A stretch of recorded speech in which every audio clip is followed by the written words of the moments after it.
Nes namai. Paimta Garliavos mergaitė. Alfa savaitė domėjosi, kaip planuota ir kaip vyko daug pasipiktinimo sukėlusi teisėsaugos operacija. Ketvirtadienį 4 ryto iš Vilniaus link Garliavos pajudėjo policijos automobilių kolona su 80 sostinės pareigūnų. Po valandos Kaune kartu su dar 140 policininkų jie instruktuojami Venckienės namų šturmui, per kurį turi būti paimta nukentėjusiąją pedofilijos byloje pripažinta 8 mergaitė. Operacijos planas slaptas. Pačiai operacijai vadovauja iš sostinės atvykęs generalinio komisaro pavaduotojas Renatas Požela, Kauno apskrities policijos vadai. Apie šturmą išvakarėse informuotas vidaus reikalų ministras. Tikėtina ir aukščiausi šalies pareigūnai. Tai bus didžiausia Lietuvos teisėsaugos istorijoje operacija civilinėje byloje. Operacijos štabas instruktuoja sutelktas didžiulės pajėgas. Pirmiausia, turėjo, kaip minėjau, apriboti eismą ir užtikrinti, kad pašaliniai asmenys nepatektų į tam tikrą teritoriją. Turėjo padaryti tam tikrą koridorių, per kurį antstolės suinteresuotos institucijų pareigūnai turėjo prieiti prie namo, patekti namą. Turėjo užtikrinti koridorių, kad būtų privažiuotas automobilis vaikui ir mamai išvežti. Ir vėlgi buvo numatyta ir dokumentavimo grupė, ir galimai ikiteisminio tyrimo pradėjimo veiksmams atlikti žmonės, konvojavimai. Mergaitės paėmimo operacija turi trukti neilgiau kaip valandą. Pareigūnai išskirstomi į grupes.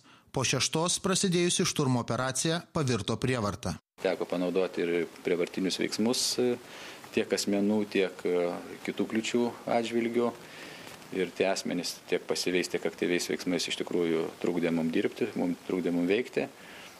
Teko šalinti ir kitas kliūtis, tai yra vartelius atidaryti prievartiniu būdu, patekimas į namą prievartiniu būdu.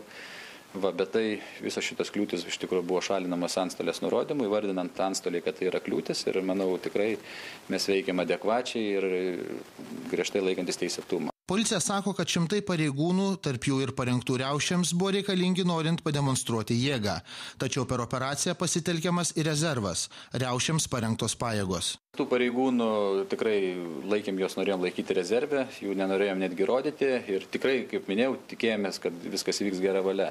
Kai situacija pakrypo kitaip, kai pradėjome sulaikinėti asmenys, vis tik tai, kai pasipriešinimo židiniai atsirado, vis tik tai nutarėme panaudoti ir rezervą, kad iš tikrųjų kuo greičiau būtų galima pasiekti norimus tikslus, tai yra įvykdyti teismo sprendimą. Operacijos planas iki šiol įslaptintas, tačiau situacija buvo vertinama labai rimtai.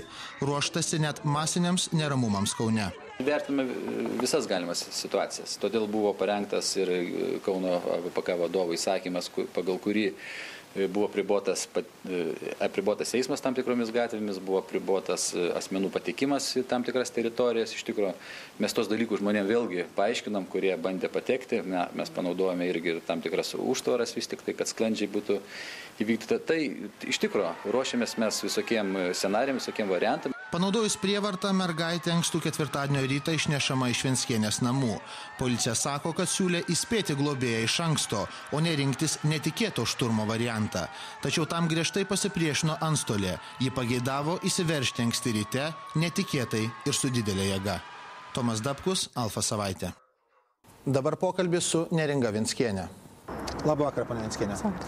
Ketvirtadienį šiek tiek po 6 prasidėjo jūsų namų šturmas, dalyvavo 240 pareigūnų, buvo paimta mergaitė, ji klykianti išnešta.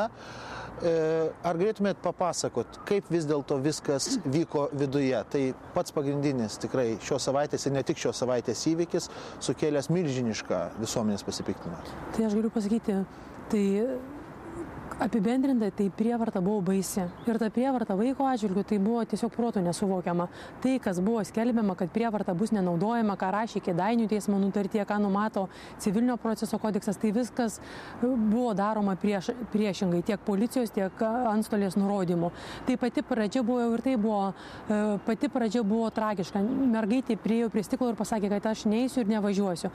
Tai tada su benzininiais pjūklais išpjovė duris.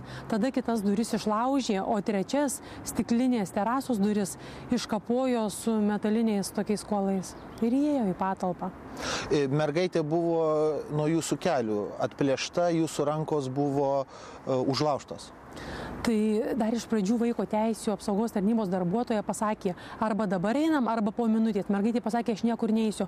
O tada toj pat į kambarį įžengė Stankūnaitė su Černiausku ir tada užlaužė man ranką, mergaitė sėdėjo man ant kelių, apsikabinusi kaklą, užlaužė man rankas, vienas policijos darbuotojas laikė mano vieną ranką, kitas kitą įsiveržęs laikė ir mergaitė plėšė, mergaitė laikėsi, tada pribėgęs kriminalinės policijos biuro, jeigu aš gerai atsimenu, Juodkazis užmetė tokį kaip, antklodę, mergaitė ant galvos, bet antklodė nuslydo ir po to visą jėgą išplėšė iš manęs. Ir mergaitę mačiau taip tik tolstančią. Policija sako, kad antstolė nurodė uždėti ant mergaitės veido antklodę šitą. Kaip jūs vertinat šitą faktą ir kas tai galėjo būti? Nes tos vaizdus, kuriuos mes matom, ar mergaitės epizodiškai išnešimą, jos priešinimąsi ir tada jau jų filmuota medžiaga automobilyje, kur mergaitė yra pasimetusi besišypsanti lėtesnių judesių. Ir mergaitės išnešimas jau matosi, kad jinai visai įsitempusi yra, o automobilį tai jinai visiškai kaip nesava. Tai priešingai, tai mergaitė yra judri, automobilį sėdinti tarp Stankūnaitės ir Černiausko yra visiškai tokia kaip apsvaigus, lėti judesiai. Aš tai manau, kad gali būti, kad toje antklodėje tenai kažkokių medžiagų buvo. Kauno apygardos prokuratūra inicijuoja kreipimąsi į generalinį prokurorą, jog jis kreiptųsi į Seimą dar vienoje jums inicijuojamoje baudžiamoje byloje, kad jūs sumušėt kriminalinės policijos biuro pareigūną. Kaip ten buvo? Tai aš iš esmės tai norėčiau, kad tą vaizdo įrašą nesutrumpintą, bet visą pamatytų visa Lietuva. Ir kai galiausiai tas, kuris man išlaužė ranką, gavo į snukį. Tai tegul ir pamato. Tai man jokio skirtumo. Tai ar 10 ikiteisminių tyrimų, ar 15. Rezultatas iš esmės jau nesikeičia. Jūsų tėvai ir jūsų giminės pagyvenusios moterys, jos buvo kai kurios ir be batų išneštos. Tenai buvo nesuvokiama ta situacija. Antstoliai liepė visus, kad policija visus pašalintų iš kambario. Tai mano tėvai, būdami savo name, sėdėdami patalpos visiškai kitoje vietoje, nieko netrukdydami, buvo išnešti ant rankų ir išmesti. Mama buvo nuvežta į policiją, teta buvo išvežta, visi tie savi žmonės, visi 39 žmonės buvo išvežti į policiją. Tai aš galiu pasakyti, aš tokios prievartos savo gyvenime aš tikrai nesumačiusi. Ir jeigu tą įrašą, kur neva aš sužalojau tą policininką ir tame įraše bus, kaip yra tempiama mergaitė, kaip man rankos išlaužiamos, tai aš galiu pasakyti, pasišlykštės tais policininkais visa Lietuva. Ir aš galiu pasakyti, ir to Skvernelio, ir to Meliano gyvenime tose pareigose nebus. Ponia Venckiene, jūsų kameras išjungė ir filmavo tik tai savo kamerom? Aš, jeigu gerai atsimenu, tai filmavo jie savo 3 kameromis, o mūsų visos kameros buvo išjungtos. Tik tai jie kažkaip nesusigaudė, kad garsas buvo įrašytas. Ir tas klyksmas ten girdisi mergaitės. Ir mergaitės klyksmas, mergaitė rėkia, kur dėduką nešat, pakvieskit dėduką su močiute. Prie akių pjauna, tai jūs įsivaizduokit, pjauna duris, ugnis lekia. Čia 6 ryto? Taip, 6 ryto, o mano sūnus 12 metų berniukas kitame kambaryje verkia. O tame kitame kambaryje užsidariusiam ir kitas duris laužė. Ta pačią dieną turėjo atvykti Danijos vaiko teisių gynėjai, tačiau jie jau nebespėjo, jų grupė, jų delegacija susitikti su mergaitė.